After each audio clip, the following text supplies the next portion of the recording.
Here we are with CEO, co-founder, commander-in-chief, El Capitan of Foundry, Tobias Sherman. What's going on, man? So nice to have you here today with us. Oh, no, yeah, it's great to be here. Love coming to LA, especially now from Vegas, being that we're based there rather than Miami, so it's a bit, short of a flight.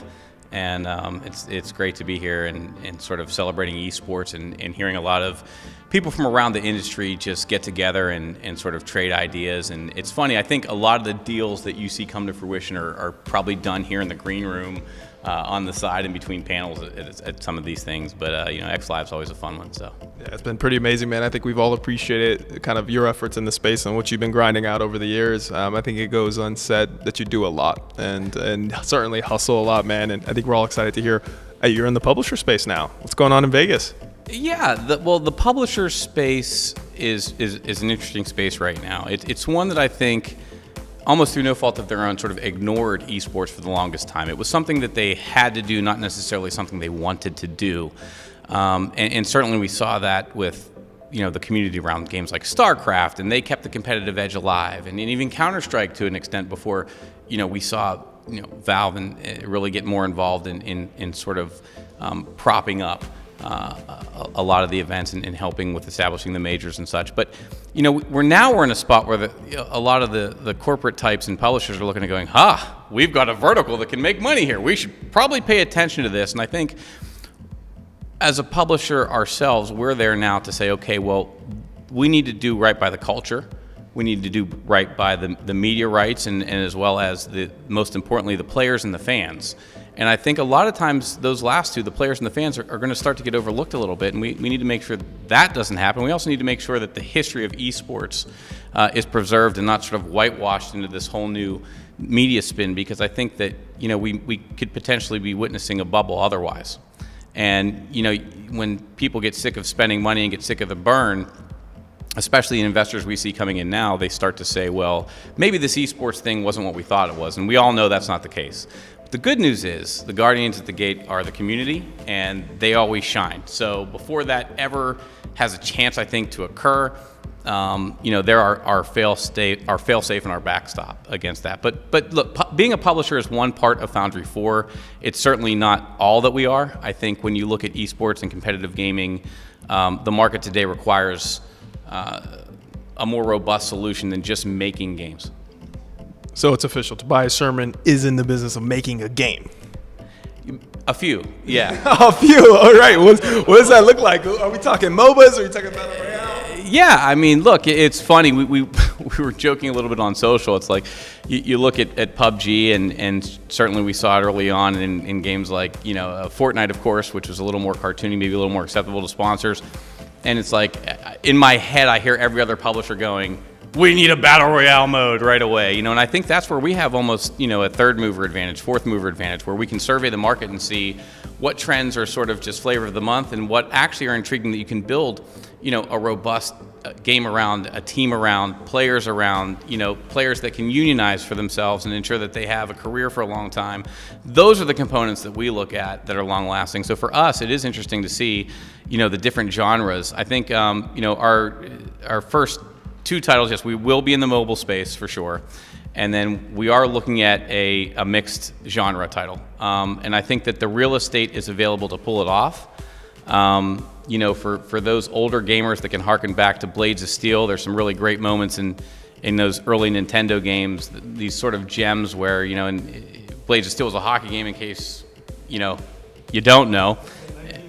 Yeah, and right, correspondence chess. We were playing back in my day with the old heads, but there's a great moment where, when you would clash enough, a fight would break out, and then it would just zoom into that fight. And we look at things like that as inspiration. And how can we apply those one-on-one moments we really don't see in esports, or maybe not featured as well as they could be. And so we really look at everything from the vernacular, inserting a little more common sports vernacular into the games, things of that nature to make it easier for new fans to come in. We really look at it from all different areas and challenge people that don't know esports to come in and say, hey, what would make this more palatable for you? What would make this easier for you to understand? But I think that we should look at us more like a Netflix, right? We have our original content and the games that we're creating, but we're also looking to work with other publishers and having some great discussions around potentially standing up their leagues and their franchise systems, but not from scratch, literally a turnkey operation that comes in and sort of sets that tone. You're talking similar to VVP and what they're doing with H1PL? No, I think it's a little different than that. I think that's great, don't get me wrong, and I think that those are the types of innovations we're seeing, but I would not want to take anything from that is theirs. In other words, a quick story, NBA All-Star Game, I think 3 years ago in Toronto, I was there with Rick Fox, obviously, and you know, Rick said he was selling me on the whole H1Z1 thing, and at first I thought, the whole battle royale thing, really? Like, you know, that old school esports in me was like a little reluctant at first. I thought, shame on me. He's passionate. Let's hear him out. And he had the whole thing mapped out then, right? He was a believer. He knew. He said we could have, you know, fans and stands that are, and he rattled off, and I'm not going to say him because who knows, they may be implementing those things, but, you know, he had the whole plan then. So I would not, you know, dream to take any type of, I'm not trying to take what they're doing and just sort of copy that in that regard. This is a little different, I think, but similar in the sense of publishers working with another party to, you know, bring everything together that makes sense. I don't think every publisher needs to go out and do their own row or even has, you know, sort of the bandwidth nor the desire maybe to want to go out and do their own entire franchising run. It's quite exhaustive. And it takes a lot of effort, and sort of the stars need to align just right to get it off the ground. So what does that cycle look like for you? What's the roadmap? Are we talking 12 months out, 2 years out, 3 years out? You know, when are we gonna hear more from Tobias? Oh man, I love your question. So I think you're gonna see over the next 6 to 12 months a big ramp up. You're gonna see a lot of announcements. You know, we have Simon at Bitball. The guy's just a genius in the space. He's sort of, you know, a lot of people don't know his name, but if you've seen a stream in Hearthstone, you know, you can rest assured his format was up there in how you've seen it. And, you know, he was one of the first people to actually get competitive Hearthstone on Twitch in a way that was digestible. Sort of, we could say like invented the whole cams, if you will.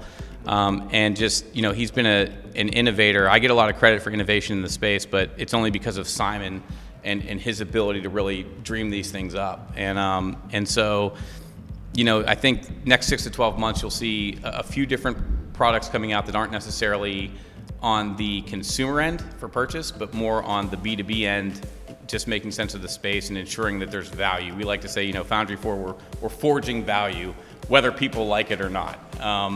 Because it, you know, at some point, you have to make money. That's the bottom line. You know, you're outlaying so much, there's these cash burns, and we have to find a pathway to that. And I think there are a lot of obvious pathways that publishers may not be motivated to take because they're already making so much money. So, which is okay, that's great. And maybe they'll be second to this model and think of a better way to do it, or so we hope. In terms of the big game, we'll call it, I think, you know, it's funny because no matter what Simon tells me on a timeline, I shorten it. So if it was up to me, obviously it'd be, you know, next month. But in reality, you know, we're looking at an alpha to beta stage about 2 years out. But there'll be a lot of fun along the way. I think a lot of ability for community to participate. A lot of the way that we took a lot of lessons from like Star Citizen and the way they did it, right? Where it's like, hey, the game's done when it's done, but please be a part of it and give feedback. But again, I think there's going to be some interesting B2B products along the way to sort of help ensure that there's value. Because I think at first a lot of sports teams came in, and it was my fault for really getting those dominoes started. I didn't think they would fall as fast as they did. I mean, we had Scott O'Neill, certainly Liquid was doing their thing with, you know, Golden State and Peter Guber, and then before you know it, it was just, you know, all the dominoes started falling. But I think everyone was kind of placing bets, and, you know, now it's time to sort of check where those, what paid out, what didn't, and how do we do it better. All right, man. So you're a South Florida guy. I think you're a Beamer guy, too. Yeah, totally Beamer guy. And what got you out to Vegas, man, and not LA? I mean, what got you to skip over? Is it a capital thing, some partners you brought in, or what?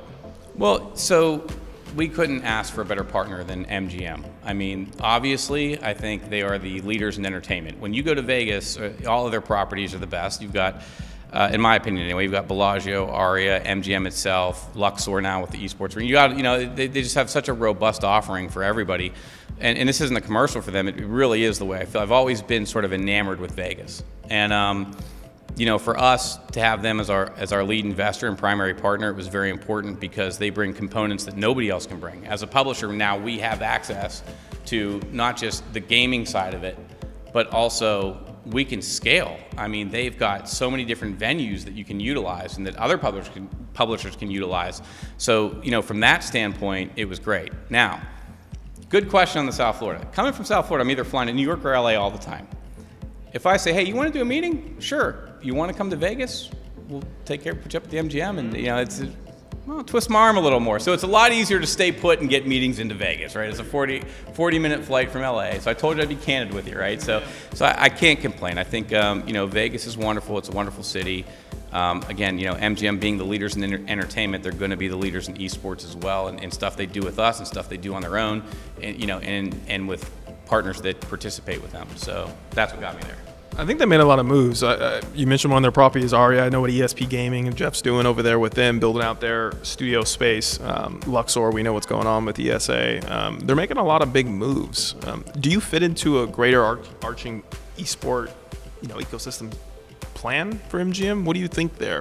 So right now, we also provide them consultancy services. So we started off on a consultancy basis, sort of walking them through what we look to do and where we think the space is going. And so we'll survey opportunities as they come. But what's great about MGM is their thirst to learn, and they are truly passionate and committed to understanding the space.